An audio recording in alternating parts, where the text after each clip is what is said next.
अम्मा की बातें चैनल में आप सभी का स्वागत है। भोजपुरी बोली की सबसे बड़ी खूबसूरती उसकी लोकोक्ति और उसके मुहावरे हैं। इस चैनल के माध्यम से हमारा प्रयास है कि विलुप्त प्राय हो रही संस्कृति को संजो कर रख पाएं। दोस्तों, मेरा नाम है नित्यानंद दुबे और इस वीडियो में मैं साथ हूँ अपनी अम्मा श्रीमती प्रभावती देवी दुबे के साथ। अच्छा, तो अभी अभी कौन सा मुहावरा है आपके पास? अभी है कि ओखर है ओखरौड़े हाँ हाँ, आ मुसरा बाबूर की डाल, ठीक है। भैंस कोरावत या ये पहुना खाला दही भात।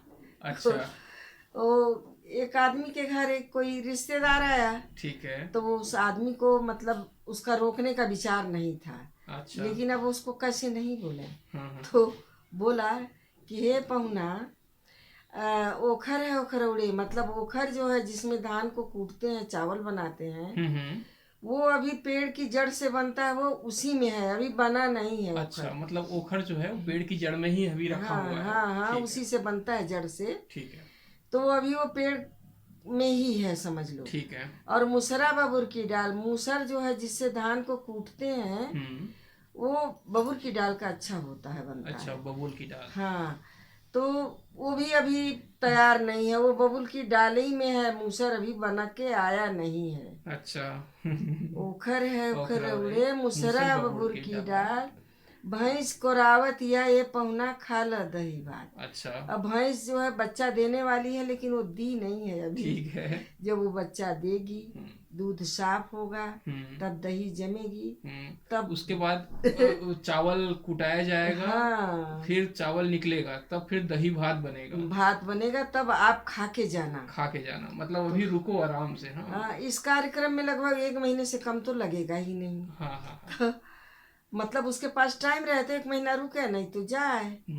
तो कहने का मतलब यह है कि रिश्तेदार को भगाना था, हाँ हाँ हाँ। तो इसलिए तो वो एक तरीके से रिश्तेदार पे व्यंग कर रहा है वो सामने वाला। उसको ऐसा ही बोला कि ओखर ओखर है है ओखर ओखरौड़े, उड़े मूसल मुसरा बबूर बबूल की के डाल। डार, भैंस को रावत या हाँ, ये पहुना पहुना काला खाला दही दही हुआ। भात। ठीक बात है। अच्छा भाई, वही वाला जो मुहावरा है वो भी किसी गेस्ट के लिए है, पहुना हाँ के लिए ही जी है। हाँ, पहुना के लिए है। हाँ हाँ, किसी आदमी के घर रिश्तेदार आया, उसका ठीक है। पहुना आया, हम्म, तो वो सोचा कि अब इसको तो हटाना चाहिए, लेकिन अब आ गया है तो कैसे करें। हम्म, तो रिश्तेदार से वो बोला हम्म, कि हड़िया है 6 मासी, बरस दिन धिक्केगा। हम्म, तब वो बोलता है पहुना है संतोषी, बरस दिन टिकेगा। अच्छा, कहने का ये मतलब हाँ हाँ, कि वो जिसके घर रिश्तेदार आया था, वो बोला हम्म, कि जो हमारे यहाँ हंडी में खाना बनता है, वो हंडी जो है हाँ हाँ, 6 महीने में एक बार उसको चढ़ाते हैं, और 1 साल तक वो गर्म होती गर्म रहती होता है। है उसका पानी, हाँ, तब और वो खाना बन के तैयार होता ठीक है। है। तो खाना मतलब करीब बनने में साल भर लग साल भर जाएगा। लगेगा। हम्म, तब वो बोला कि कोई बात नहीं, हम देखेंगे रास्ता। हाँ हाँ, और पहुना है संतोषी, बरस दिन टिकेगा।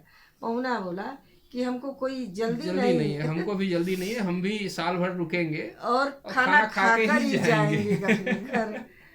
हाँ, तो ठीक बात वही है। कहा गया है कि हड़िया है 6 मासी, बरस दिन धिक्केगा, और तो पहुना पहुना है है संतोषी, संतोषी, बरस बरस दिन दिन टिकेगा। टिकेगा। सिंह के कोख सियार, आनंदित पंडित के घर मूर्ख ज्ञानी। गेहूं कहे सुनु रे बथुआ, मोर चाल स्वभाव से पावत पानी। अच्छा, तो कहा गया है कि सिंह के घर यदि सियार के स्वभाव वाला हाँ हाँ, बच्चा उत्पन्न होता है, हाँ, तो भी उसको सिंह का ही बच्चा कहते हैं। अच्छा, हाँ। और यदि पंडित के घर हम्म, कोई मूर्ख उत्पन्न हुआ बच्चा, हम्म, तो भी वो पंडित के स्वभाव के मतलब व्यवहार स्वभाव और उसके चाल चलन के कारण वो भी कहाएगा कि ये पंडित का पंडित बेटा, है, छोटे पंडित। छोटे पंडित है। हाँ, गेहूं कहे सुनु रे बथुआ, मोर चाल स्वभाव से पानी पावत पानी। गेहूं कहता है कि हे बथुआ, बथुआ माने जो गेहूं के खेत में उत्पन्न होता है। ये बथुआ जो भाजी होती है जिसको हाँ लोग हाँ, खाते हैं, भाजी वही। बनती है हाँ उसकी। लेकिन गेहूं को खाद और पानी मिलता है, हाँ हाँ, जिसके कारण उसको भी मिलता है, उसका भी पोषण हो सही जाता ढंग है। से हो जाता है। हाँ हाँ, तो गेहूं कहे सुनु रे बथुआ, मोर चाल स्वभाव से पावत पावत पानी। पानी। मतलब ये कि जैसे पंडित के घर में अगर उनका बेटा उस योग्य नहीं है तो भी पंडित जी के नाम से नाम उसका से जीवन यापन चल जाएगा। चल जाएगा। तो यही कहा गया है कि सिंह के कोखि सियार आनंदित, पंडित के घर मूर्ख ज्ञानी, गेहूं कहे सुन रे बथुआ, मोर चाल स्वभाव से पावत पानी। चल ठीक बात है।